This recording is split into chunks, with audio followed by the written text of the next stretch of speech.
나무를 심는 마음으로 내 사랑을 심을 수 있다면,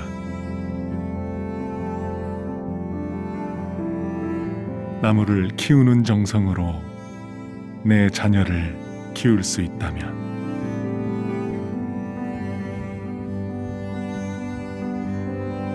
나무를 바라보는 마음으로 내 아내를 바라볼 수 있다면, 나무가 꽃을 피우듯이 내 가정에 꽃을 피울 수 있다면, 나무가 노래하고 사랑하듯이 내 가족이 노래하고 사랑할 수 있다면, 나무가 하늘을 향해 감사하며 기도하듯이 우리 부부가 하늘에 감사하고 기도할 수 있다면,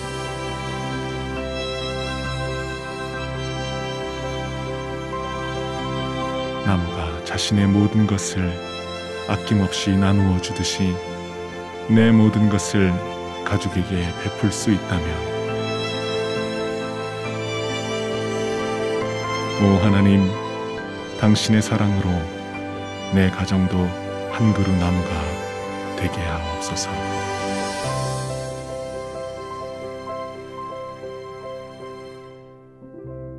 여러분, 한 그루의 나무를 심었는데 마침내 울창한 숲이 되는, 여러분, 그 울창한 숲도 처음에는 한 그루의 나무에서 시작된다는 것 여러분 기억하셔야 됩니다. 우리 5월 한 달 동안 여러분의 가정이 바로 저렇게 푸르고 빛나는 숲, 주님의 숲과 같은 풍성한 여러분의 가정이 되시기를 우리 주님 이름으로 축복합니다. 여러분, 제가 오늘 이 소파에 앉아서요, 이제 다음 주에 여기서 이제 제가 인터뷰도 하고, 정말 우리 가정이 이 푸른 주님의 숲이 되는 그런 방향을 향해서 우리 함께 만들어 갈 거예요. 그런데 우리 한국 사람들은 좋은 집에 대한 애착이 너무나 많은 것 같아요. 돈 좀 벌어서 더 큰 집 사고, 좀 살만하면 또 더 넓은 집, 더 좋은 집으로 또 이사 가고. 여러분, 집이라는 것은 하우스지 않습니까? 좋은 집. 그러나 정말 행복은 좋은 집보다는 복된 가정이 중요한 거거든요. 여러분, 이 하우스는 집이라면은 이 가정은 홈이지 않습니까? 여러분, 누구나 다 좋은 집을 갖는 것은 쉽지 않을 거예요. 경우의 차이가 있기 때문에. 근데 마음만 먹으면 누구든지 복된 가정은 가질 수가 있습니다. 여러분들이 좋은 집을 가지려고 애쓰는 것만큼 좋은 가정에 대한 꿈을 가지고 우리 가정을 복된 가정으로 만들어야 되겠다, 이런 마음 가지고 이 5월 한 달 동안 여러분 예배에 사모하면 이 한 달이 지나갈 때 나도 모르게 우리 가정이 새로워져 있는 것을 여러분 발견하게 될 것입니다. 제 목사로서 그런 마음의 꿈이 있습니다. 우리 하남교회 모든 가정들이 좋은 집도 가지면 참 좋겠지만 그보다 더 행복한 복된 가정이 되면 참 좋겠다. 이게 이제 저의 마음이에요. 하나님도 그런 마음을 갖고 계시리라 제가 생각합니다. 오늘 이 주보 표지에 보니까 평생의 힘이 되는 무엇을 남기기, 그래서요, 아이를 이렇게 끌어안고 있고 목마를 태워 있는,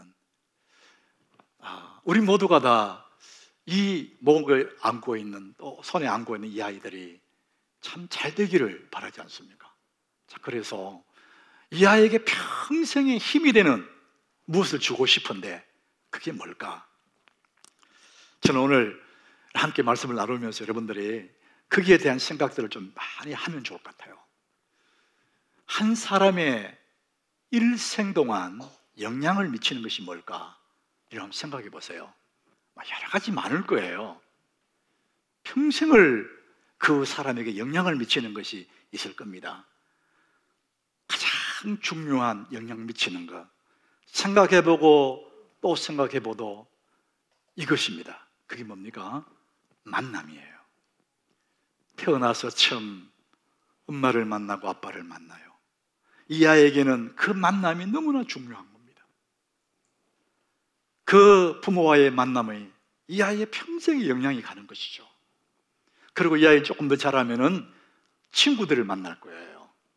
이런 친구도 만나고 저런 친구도 만나고. 근데 그 친구들과의 만남도 이 아이의 삶이 굉장히 중요한 한 부분이 되는 거거든요. 좀 더 자라면 이 아이는 이제 사랑하는 사람을 만나서 가정을 이룰 겁니다. 배우자를 만날 거죠. 지금까지 부모와 살아왔던 시간보다 이제 배우자와 함께 살아가야 할 시간이 너무 길고 중요한 거죠. 자, 그래서 한 사람에게 평생을 두고 영향을 미치는 것이 있다면 만남인데, 그 중에서도 결혼이라는 만남이 중요하다는 것이죠. 자, 그래서 우리는 하나님 앞에서 이 결혼이 얼마나 중요한지를 가슴에 새겨야 됩니다. 그래서 그리스도인들이 배우자를 만날 때 믿음의 배우자를 만나는 것이 가장 우선순위예요. 사람들이 그걸 중요하게 생각하지 않는 거예요. 그러다 보니까 살아가면서 얼마나 어려움을 많이 당해요. 이미 결혼한 사람들은 이제 그 생각할 필요 없습니다. 그러려니 하고 사셔야 돼요. 다시 하려고 하면 안 되고, 우리 자녀들, 적어도 나는 그렇지만 너는 그러지 마라. 자녀들을 향한 부모의 그런 마음이 있어야 된다는 것이죠. 그리스도인을 만나라. 그리고 이제 그 가정을 이루는 첫 출발점이 결혼식이지 않습니까? 예식. 결혼 예식이 나는 정말 중요하다고 생각합니다. 할 수만 있으면 여러분 교회에서 예배로 그 인생의 첫 걸음을 시작할 수 있도록 부모들이 애를 쓰셔야 됩니다. 예식장이 뭐 나쁜 건 아니지만 큰 이벤트를 하는 것 같아요.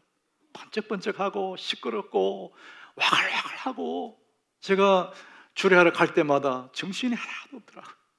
부부를 찍어내는 공장 같아요. 젊은 사람들은 그런 이벤트를 좋아하거든요. 여러분, 이벤트 잘하면 잘 살 것 같으면 더 잘할 수 있잖아요, 우리가. 그런데 그런 게 아니거든요. 살아갈 긴 세월, 얼마나 중요한 출발점인데 엄숙하게 하나님 앞에 예배하며 시작하는 것이 얼마나 큰 복인지 모릅니다. 여러분, 여기까지가 부모의 역할이에요. 그 이후는 이제 하늘을 잘 날아가는 창공의 새처럼 놓아줘야 되거든요. 결혼 후에도 자꾸 뭘 하려고 그러면 안 됩니다. 거기까지만 부모의 역할을 하는 거예요. 결혼이 너무나 중요하다. 창세기 24장 1절에 아브라함 얘기가 나와요. 아브라함이 나이가 많아 늙었어요. 믿음의 사람 아브라함이 이제 나이가 많이 늙어서 마지막으로 자식을 위해서 중요한 일을 하나 합니다. 그래서 그 일을 위해서 가장 믿을 만한 늙은 종을 불러요. 그리고 그 종에게 가장 중요한 일을 부탁합니다. 3절이에요. 그 종을 불러서 하는 말이, 이 가나안 땅에 이 이방에 있는 사람들, 이 사람들 중에 내 며느리 감을 구하지 말고 너는 저 멀리 하란 땅에 가라. 4절에 보니까 내 고향 내 족속에게로 가서 내 아들 이삭을 위하여 아내를 택하라. 그만큼 중요하다는 거예요. 그래서 이 나이 먹은 평생을 함께했던 믿을 만한 이 늙은 종에게 아들의 배필을 부탁을 해요. 여러분, 믿음의 사람 아브라함은 지금 우리에게 부모의 책임을 보여주고 있는 겁니다. 여기까지가 부모의 역할이에요. 이제는 더 이상 부모가 역할을 할 수가 없는 것이죠. 그 이유는 믿음의 가정을 이루는 것이 너무너무 중요합니다. 자, 그래서 우리 평생에 영향을 미치는 것 중에 만남인데, 그 만남 중에서도 배우자와의 만남이 너무 중요하다. 자, 그래서 가정을 이루지 않습니까? 근데 그 가정에, 부부 간의 가정생활 속에서도 또 영향을 미치는, 보이지 않는 것이 또 하나 있습니다. 이게 정말 중요한 것이죠. 페이스북에 올라온 이야기를 하나 소개합니다. 40대에 어느 부부가 부부싸움 하다가 이혼하기로 마음먹고 법정에 섰습니다. 판사 앞에 서서 이혼 재판을 하는데 이 부부가 왜 이혼을 하게 됐냐? 감자 때문이에요. 감자. 여러분 고구마 감자 있잖아요. 어느 날 아내가 감자를 삶았어요. 남편에게 먹으라고 가져왔습니다. 소금하고 가져와 먹으라. 남편 하는 말이 나는 감자를 고추장에 찍어 먹는데 고추장 가져와. 아내가 희한하다는 눈으로 아니 무슨 감자를 고추장에 찍어 먹느냐고. 소금에 찍어 먹어요. 그랬더니 아니야, 우리 집안은 대대로 고추장에 찍어 먹어서 감자는 고추장에 찍어 먹는 거야. 아내가 한마디 했어요. 희한한 집안이네. 고추장에 찍어 먹으니까 집안이 그 모양이지. 이래 버리는 거야. 뭐 소금 찍어 먹는 너희 집은 그런. 나중에 감자 때문에 양쪽 집안이 붙었는 거예요. 화가 나가. 이혼해. 그래 이혼해. 판사 앞에 간 거예요. 두 사람 다 아직도 화가 안 풀렸어요. 그래서 판사 앞에 물어봤대요. 판사님 집에는 감자를 소금에 찍어 먹습니까? 고추장에 찍어 먹습니까? 하도 기가 막혀 판사가 우리 집은 설탕에 찍어 먹습니다. 여러분 고추장, 설탕, 소금 뭐가 상관이 있어요? 근데 각각 집안에서는 어릴 적부터 몸에 배인 식생활 습관이 있는 거예요. 부부가 남남끼리 만나 살지만은 가정이지만은 거기에 영향을 미치는 것은 어릴 적부터 몸에 배어 있는 습관이 있는 거예요. 여러분 이 가정마다 집안 내력이 있거든요. 어떤 집은 굉장히 짜게 먹어요. 그런 집은 고혈압이 많아요. 어떤 집은 싱겁게 먹는 집도 있거든요. 가정마다 식생활 습관이 다 다른 거예요. 그래서 가정마다 병력이 또 있는 거예요. 어떤 가정에는 고혈압이 흘러가고 어떤 가정에는 당뇨가 이런 게 있거든요. 뭐 어쩔 수 없는 거잖아요. 그러니까 어릴 적부터 가져온 식생활 습관, 삶의 습관이 있는 것이 그 영향을 미치는 거예요. 토라 태교라는 그 책에 보니까 가정에 이제 우리 집에 누가 손님이 온다 그러면은 맨 먼저 하는 일이 주부들이 청소를 하잖아요. 손님 맞이하기 위해서.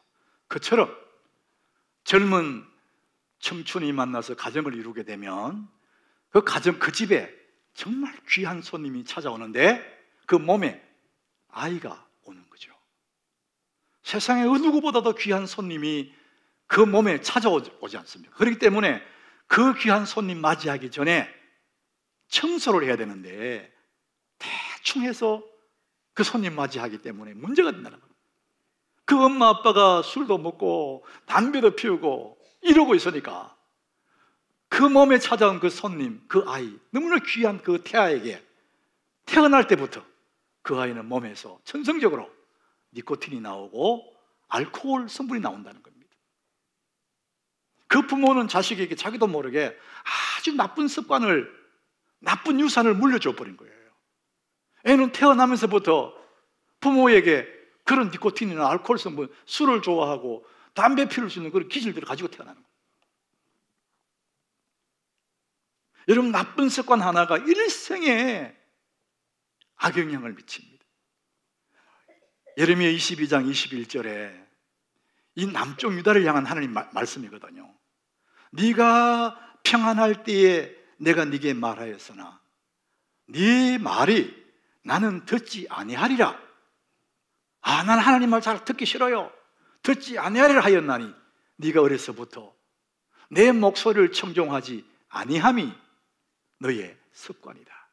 너 어릴 때 습관이 하나가 나쁜 습관 하나 있었는데 하나님 말씀을 근성으로 듣고 무시하는 그게 너의 습성이라는 거예요. 그것이 습관이 자라서 어른이 됐는데도 못 버리는 거예요. 그래서 남쪽 유다의 불순종을 가리키는데 남쪽 유다 멸망의 원인이 어디 있었느냐?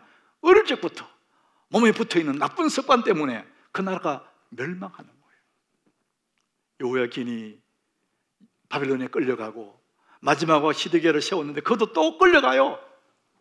그래서 BC 586년에 남쪽 유다가 완전히 망해버리는 거예요. 왜? 하나, 어릴 적부터 하나님 말씀을 잘 안 듣는 나쁜 습관 하나를 가지고 있었습니다. 자, 그래서 우리는 평생의 힘이 되는 뭘 남게 되느냐? 따라합시다. 평생의 힘이 되는 좋은 유산 남기기. 부모는 자식에게 좋은 유산을 남겨줘야 되는 것이죠. 나쁜 유산은 그 아이에게 평생을 괴롭히는 거예요. 민수기 14장 18절에 이런 말씀이 있어요. 여호와는 노하기를 더디하시고 인자가 많아 죄악과 허물을 사하시나 형벌 받을 자는 결단코 사하지 아니하시고, 우리 같이 읽어보겠습니다. 아버지의 죄악을 자식에게 갚아 3, 4대까지 이르게 하리라 하셨나이다. 하나님은 너무나 사랑이 많기 때문에 우리를 용서하시죠. 그런데 하나님은 너무나 공의로운 분이에요. 그래서 아버지의 죄악을 자식에게 3, 4대까지 이르게 하겠다. 너무나 우리 마음을 놀라게 하는 말이에요. 잘못은 아버지가 했어요. 근데 거기서 끝나지 않고 그 잘못이 자식 때 3대, 4대까지 가게 하겠다, 이렇게 말씀하시는 거예요. 출애굽기도 보면 이런 말씀, 34장 7절에 인자를 1000대까지 베풀며 악과 과실과 죄를 용서하리라. 이게 너무 좋잖아요. 그러나 벌을 면제하지는 아니하고 아버지의 악행을 자손 3, 4대까지 보응하리라.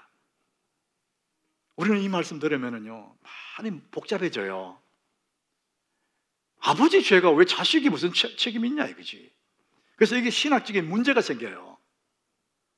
분명히 죄는 아버지가 죄인데 왜 자식이 책임집니까? 연좌제 아닙니까? 이렇게 생각할 수 있어요. 여러분, 신학적인 견해가 다 다르지만 성경은 그렇게 기록을 하고 있습니다.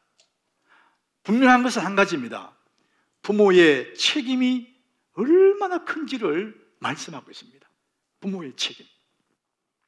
물론 여기에 죄는 아버지의 그 죄가 자식에게 흘러간다는 것보다도 아버지의 담배를 피우고 술을 먹고 부모의 그 습성이 자식에게 물려져 가잖아요. 이렇게 아마 그것을 말한다고 이렇게 말을 하기도 합니다. 부모의 영향력을 말해요. 자식에 대한 부모가 그렇게 귀하다는 거죠. 중요하다는 것입니다. 부모는 좋은 습관을 물려줄 책임이 있는 것이죠.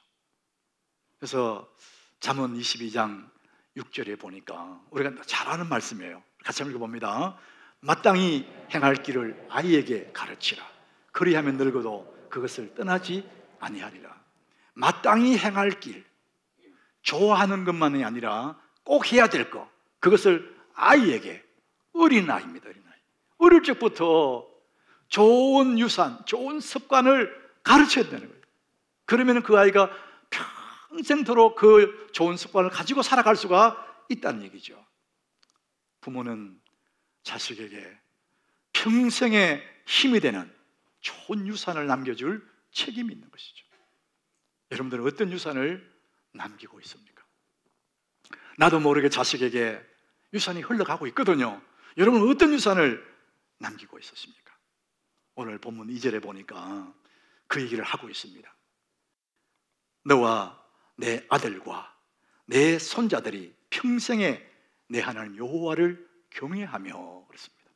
너뿐만 아니고 내 아들과 내 손자들이 평생에 하나님 여호와를 경외하며 평생의 힘이 되는 좋은 유산을 남겨라, 그 얘기합니다. 우리가 어떤 유산을 남기면 참 좋을까? 프린스턴의 블랙우드라는 설교 교수님이 좋은 부모를 얘기했습니다. 어떤 사람이 좋은 부모일까? 좋은 부모는 자녀에게 좋은 유산을 남기는 사람, 그 사람이 좋은 부모다, 이렇게 말합니다.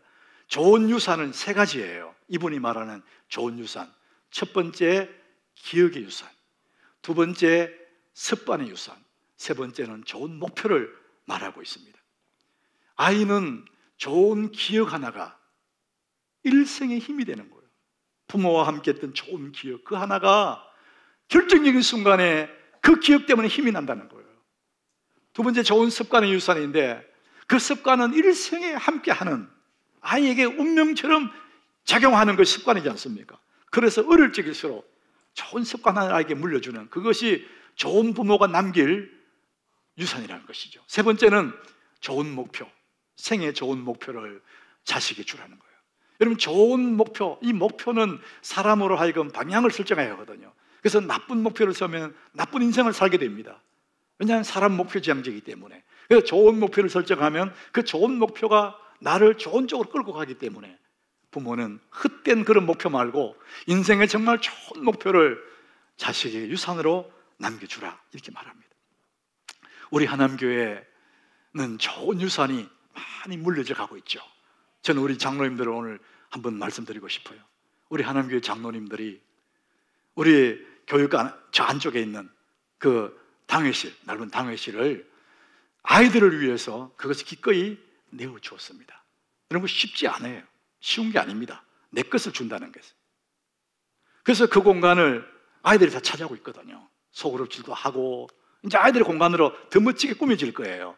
여러분, 이제 5월 이달 말쯤 되면 한번 구경이라도 가보세요. 정말 멋지게 단장이 됐어요. 우리 애들 그거 보내고 싶을 거예요. 애 없는 사람이 애 낳고 싶을 거예요. 더 좋은 유산이 있습니다. 우리 교회 장로님들이 장로가 될 때 재산의 10의 1조를 하나님께 바치겠습니다. 부부가 서약을 했습니다. 저는 그것을 설명할 때 이렇게 했어요.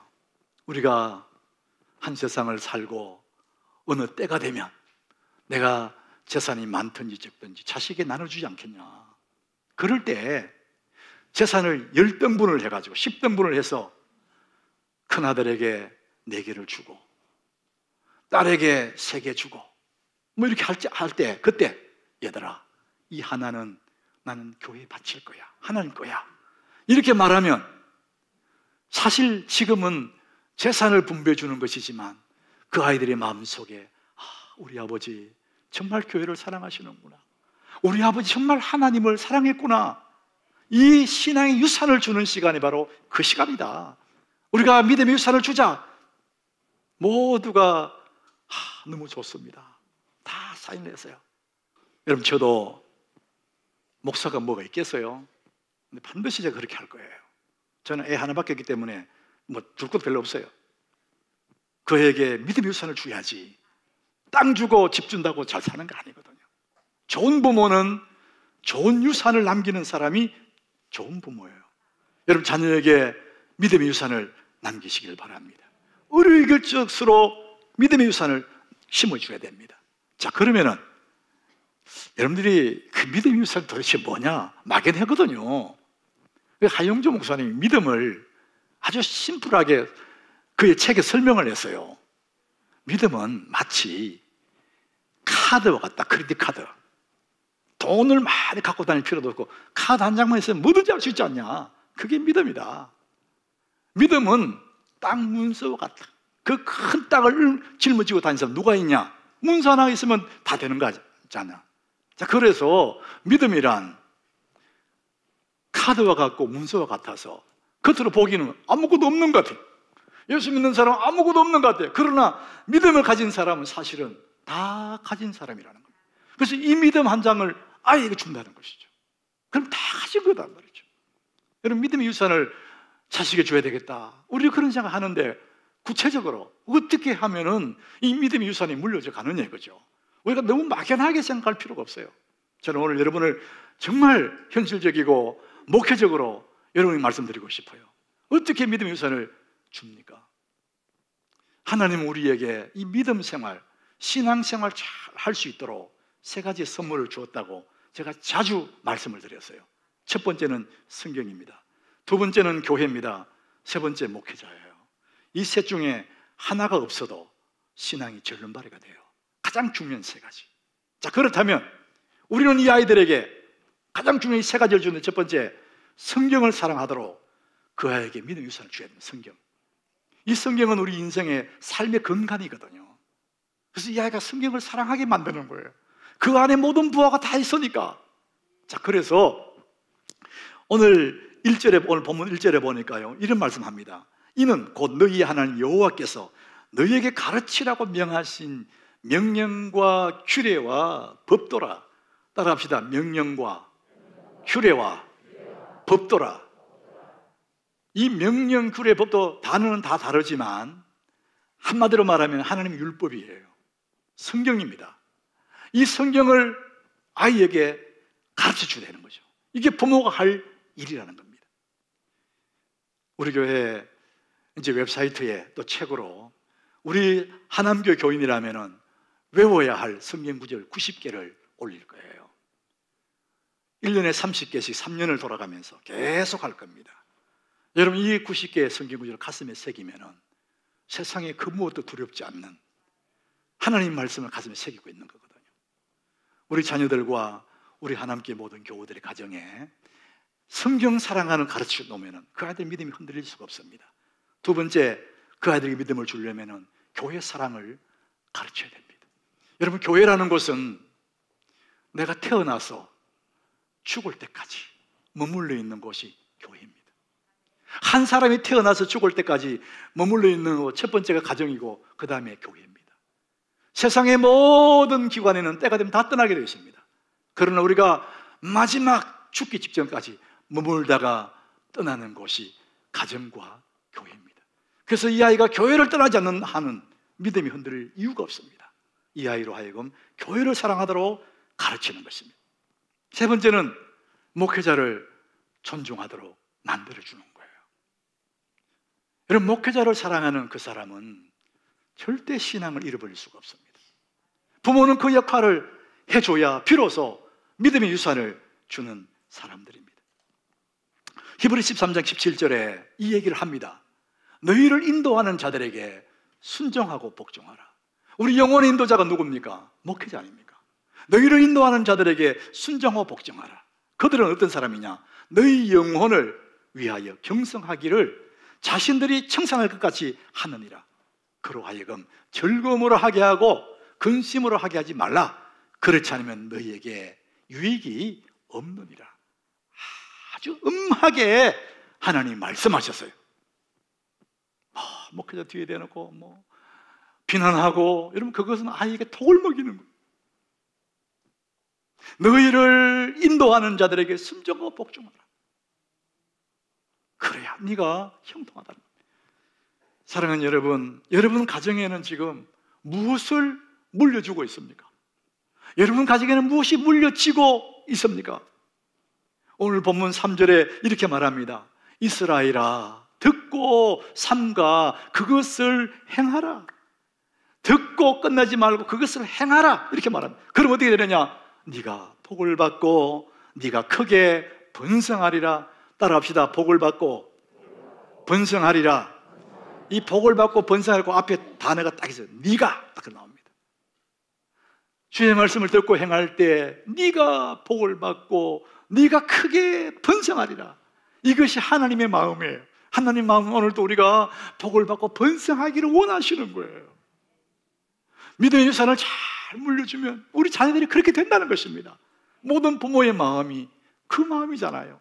잘 되고 복을 받고 번성하는, 이것이 부모 마음이라. 여러분 정말 진정으로 그렇다면 여러분 가정에 그 아이에게 평생의 힘이 되는 좋은 유산을 물려주시기 바랍니다. 자, 우리는 모두가 그 좋은 믿음의 유산을 물려주고 싶어요. 그런데 여러분, 원리가 있습니다. 내게 없는 것을 줄 수가 없어요. 저는 어릴 적에 우리 엄마 젖을 못 먹고 자랐어요.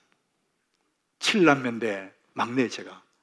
그러니까 형님들부터 이렇게 쭉 내렸는데 엄마는 가난한 그 시절에 먹을 게 별로 없으니까 너무 몸이 야위니까 젖이 안 나오는 거예요. 그 젖을 내가 못 먹었어요.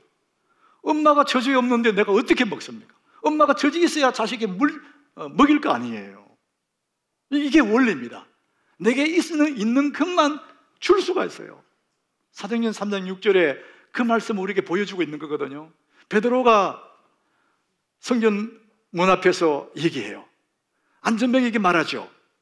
베드로가 이르되 은과 금은 내게 없거니와 내게 있는 것으로 네게 주노니. 은과 금은 돈이 내게 없다는, 없는 건 못 주잖아요. 근데 내게 있는 것이 있는데 나사렛 예수 이름이 있다. 그걸 네게 준다. 그거 줬더니 일어났지 않습니까? 여러분, 내게 있는 것으로만 줄 수 있습니다. 여러분, 그것이 원리예요. 자, 그렇다면 여러분이 주님 사랑을 가지고 있는 얘기죠. 믿음을 자식의 줄 유산을 내가 가지고 있는 얘기죠. 오늘 신명기 6장 6절에 가보면 그 말씀합니다. 오늘 내가 네게 명하는 이 말씀을 너는 마음에 새기고, 내 마음에부터 하나님 사랑하는 걸 먼저 새기라는 거예요. 부모 세대를 향하는 얘기거든요. 그 다음에 7절에 보니까 내 자녀에게 부지런히 가르치라, 이렇게 나와요. 순서 그렇습니다. 없는데 어떻게 줍니까? 여러분, 세상에 어디서도 가정의 기능을 대신할 곳은 없습니다. 우리가 사는 세상은 학원도 많고 학교도 많고 전문가도 많고 선생도 많아요. 그런데 세상에 어느 곳도 가정을 대신해 줄 수 있는 그런 기능을 가진 곳은 없습니다. 오직 가정에서만 그 아이에게 평생의 힘이 되는 좋은 유산을 물려줄 수가 있는 것이죠. 새들은 새끼가 다 자라면 미련 없이 둥지를 떠납니다. 창공을 날아가 버리죠. 빈 둥지를 남기고 우리 자녀들이 떠나가기 전까지, 그때까지 부모가 할 수 있는 역할을 다 하는 것입니다. 오직 한 가지, 자식에게 평생의 힘이 되는 좋은 유산을 남기는 것입니다. 여러분 가정에 그 아이에게 평생의 힘이 되는 좋은 유산을 남기는 그런 가정 되시기를 축복합니다. 잠언 22장 6절에 이렇게 말합니다. 같이 읽습니다. 마땅히 행할 길을 아이에게 가르치라. 그리하면 늙어도 그것을 떠나지 아니하리라. 마땅히 해야 될 것, 그것을 어릴 적부터 아이에게 가르치라. 그러면 그 평생에 그것이 자녀에게 힘이 되어서 늙어도 그것을 떠나지 않는 이런 역사가 있다는 겁니다. 여러분 가정에 좋은 유산이 남겨져서 푸르고 푸른 주님의 숲이 이루어지는 그런 영광을 누리시기를 예수님 이름으로 축복합니다.